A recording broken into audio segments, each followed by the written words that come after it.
All right, let's just jump right in. We are diving deep into the high-stakes, hyper-paranoid world of NBA front offices.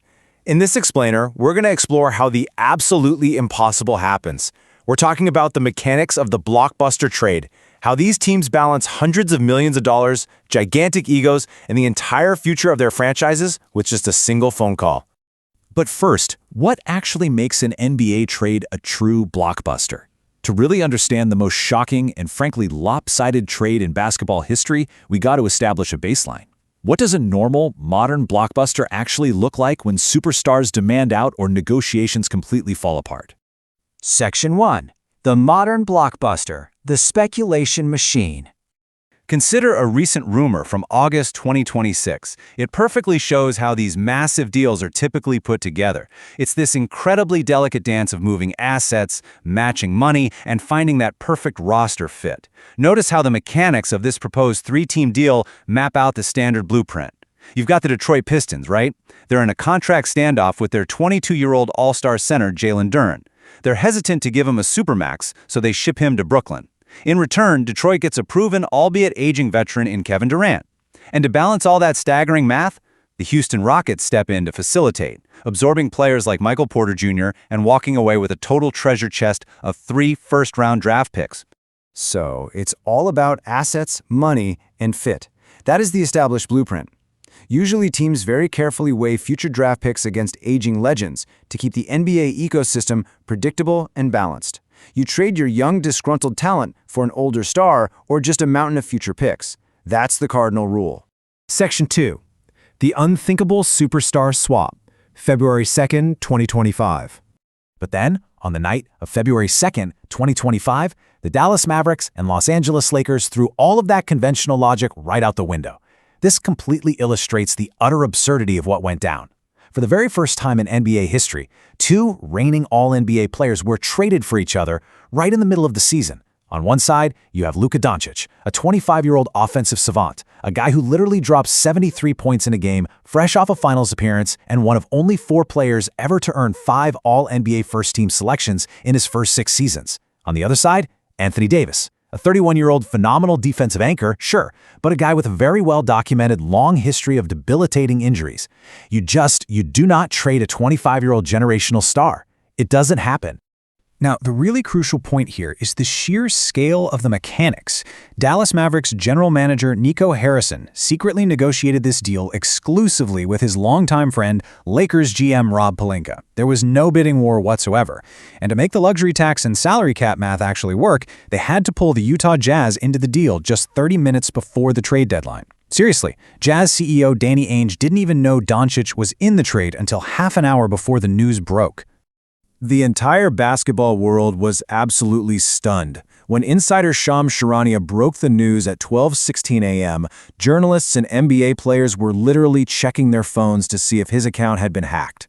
Hall of Fame journalist David Aldridge summed it up perfectly. This is a holy shit trade. It was completely unprecedented. Section 3. Why Dallas did it. Investigating the motive. Which brings us to the ultimate mystery of this explainer. Why on earth would Dallas secretly shop a 25-year-old franchise savior who had just led them to the NBA Finals a few months prior? Well, to answer that, we have to peel back the layers of front office paranoia, internal feuds, and staggering financial implications brewing behind the scenes. Dallas claimed they wanted a defensive culture.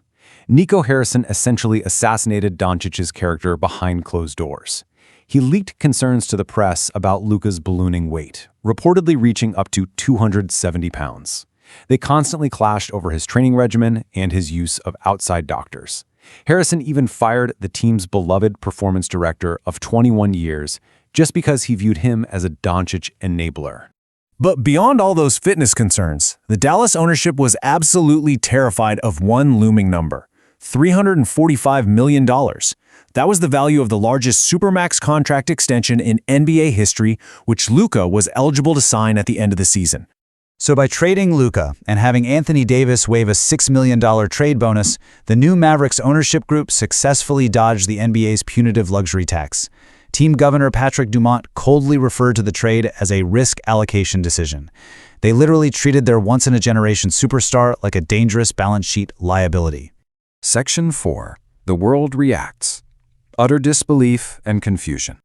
Now, when you treat a superstar as a mere risk allocation, you better believe the public reaction is going to be swift, merciless, and downright hilarious. Even former majority owner Mark Cuban vehemently opposed the deal, saying if he had to choose between his wife and keeping Luka, you'd catch him at his lawyer's office prepping for a divorce. He expressed profound regret over selling the team. Meanwhile, NBA players across the league were so shell-shocked they realized a terrifying new truth. If Luka Doncic could be secretly traded, absolutely nobody in the league was safe. The news was so unbelievable that Phoenix Suns star Devin Booker assumed the late-night reports were about a trade for Minnesota backup center Luka Garza. It wasn't just sports either. Texas Governor Greg Abbott literally had to pause his preparation for the State of the State address just to process what had happened.